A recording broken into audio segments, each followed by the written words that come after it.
Fidget toys are for kids, is what I used to think, because all I knew of them were those free-lobed things with a ball bearing in the center that went crazy popular 10 years ago. Everyone had one of those. Because of that, I relegated fidget toys into a category of general things that I can happily ignore, until I came across this. Lautie isn't out here making toys for kids.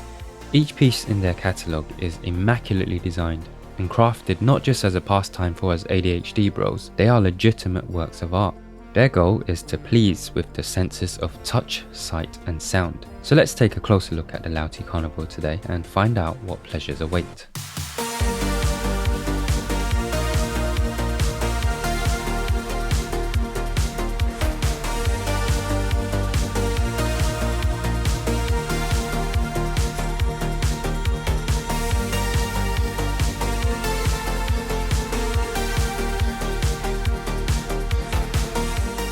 Hello friends, welcome back to the channel. I'm showing you something a bit different today. It's not a leveless, it's not gaming stuff or tech, but I think this has a place in the channel because it's clearly still within the realm of a big boy's toy. You know what I mean by calling this a big boy's toy when I tell you about the price. This thing cost me $350. Let that sink in, fellas. $350 for a fidget spinner, and that was after a discount. It's a lot of money even for an adult, never mind little Timmy with ants in his pants. We'll talk more about the price later. First, I want to give you a quick breakdown on what the carnival is and what it does.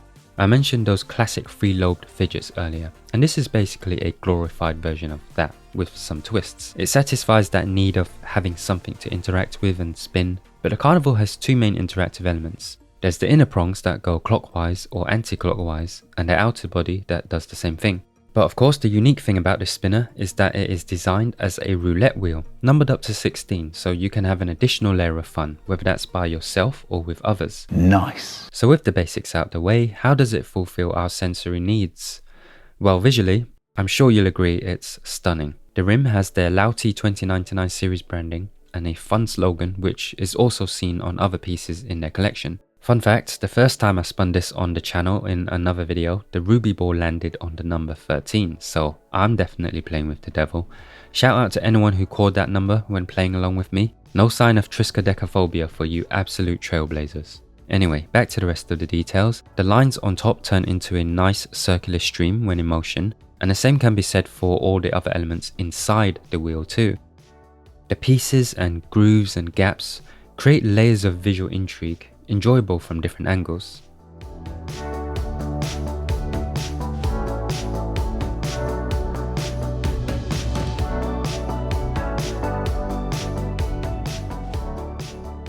I have the cupronickel and brass variant, and I think the colour of the brass looks great. There's also a limited edition zirconium variant that's thankfully sold out because it's very good looking too, but costs $50 more, and that $50 can go towards the optional, or optional according to the website, sapphire crystal cover. It doesn't come with this as standard, but I do recommend it because it stops the beads from flying out, and these things are very small, so you don't want to lose sight of them. It sounds quite expensive for a cover that you have to painstakingly install yourself. The rubber rings that need to be inserted to hold the cover are so difficult to put in. I had to learn how to use my fingers in new ways, just to hold it down at the right spots, whilst sliding it into the groove. My hands leveled up a few times during this task. Watch collectors will be familiar with sapphire crystal, and when you see the crystal in person, the investment will make sense. It's a great choice for the carnival because it's highly transparent, scratch resistant, not scratch proof by the way, which is an important distinction, and it's very hard. Second only to diamonds according to Google. If you're a potential buyer, please don't ignore my advice on this. Just go ahead and factor it into the price consideration. Now what about the base? Things look quite fun down there too. They've placed their trademark skull logo at the bottom, and this doubles up as a thread for the included tool to open up the body in case you might want to replace some of the pieces inside. We have the carnival label down here, and each unit is numbered, minus number 8933. There's also a rubber ring around the back here to neutralize sound interference to your surfaces. The Lautie Carnival feels exactly how I would expect a fidget at this price to feel. It's weighty enough to feel substantial, it's robust, and the quality control on this body is just impeccable. Every surface is smooth without dings, scratches, or manufacturing faults. You can play with this by flicking the middle. Turning the outside will also spin the middle after enough momentum picks up. or you can spin both at the same time in whichever direction you choose. Both methods have just enough resistance so that the action on your hands feels meaningful but not cheap and loose. It also works in handheld mode, but the body will be blocked by the hands, so you can only play with the middle spinner, like this.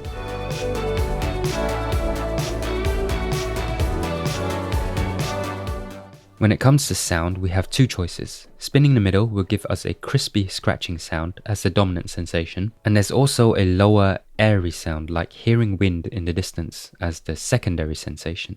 It's very pleasant in unison. Turning the outside body will drown those out with a smooth swooshing, and occasionally I can hear a sharp sliding sensation as well. I don't think that sound is intentional, and I'm not a big fan of the sliding yet. I'm thinking a cleaning session or some lubing might mitigate it. I'm not sure. You can try to spot it in my sound test and let me know below in the comments what you think about it. In general, I appreciate the layered timbre coming from the Carnival. When I'm not looking at it and touching it, I can still enjoy the gentle clinking or comforting whoosh it produces whilst I'm focusing on another task.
The Lautie Carnival costs $319, but as I mentioned before, you shouldn't get this without the sapphire crystal. It was just under $350 in total for me during the Halloween sale. I bought mine from the official website, so it comes well packaged and protected as expected. And as standard, it comes with 2 stainless steel beads and 1 ruby bead.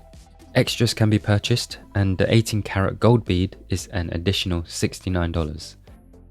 Also in the package are various replacement pieces, a buffing tool because brass can go rusty, a big microfiber cloth, and the dismantling tool I mentioned earlier, and some fun stickers.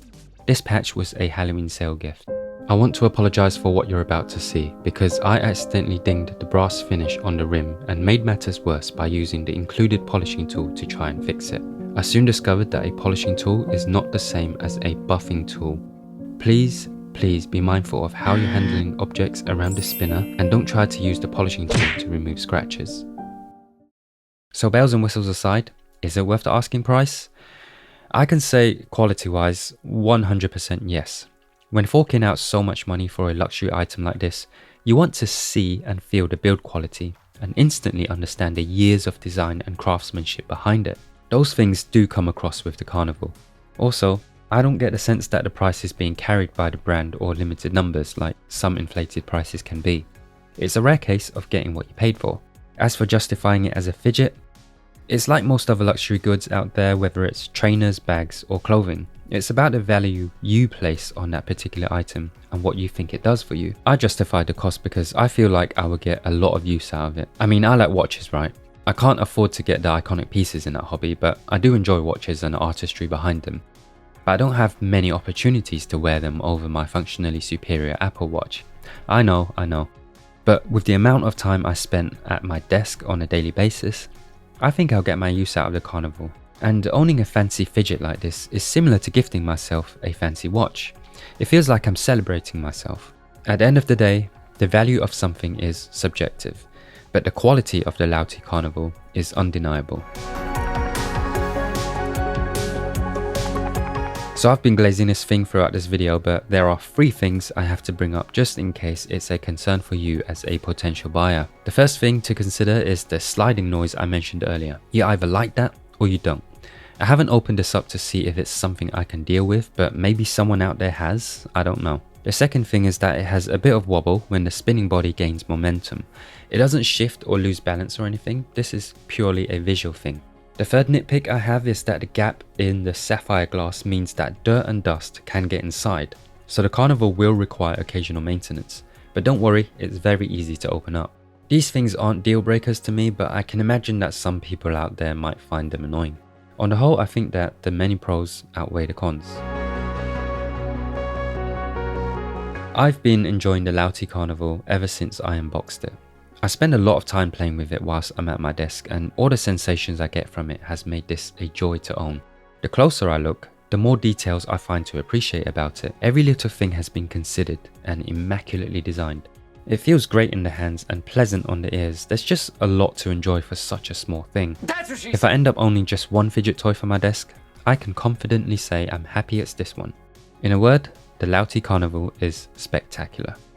Thanks for joining me on this little side quest today into the world of luxury fidgets. Links are in the description, and if you enjoyed the video, please hit the like and subscribe button, and if you're on the fence about that, let's play a game.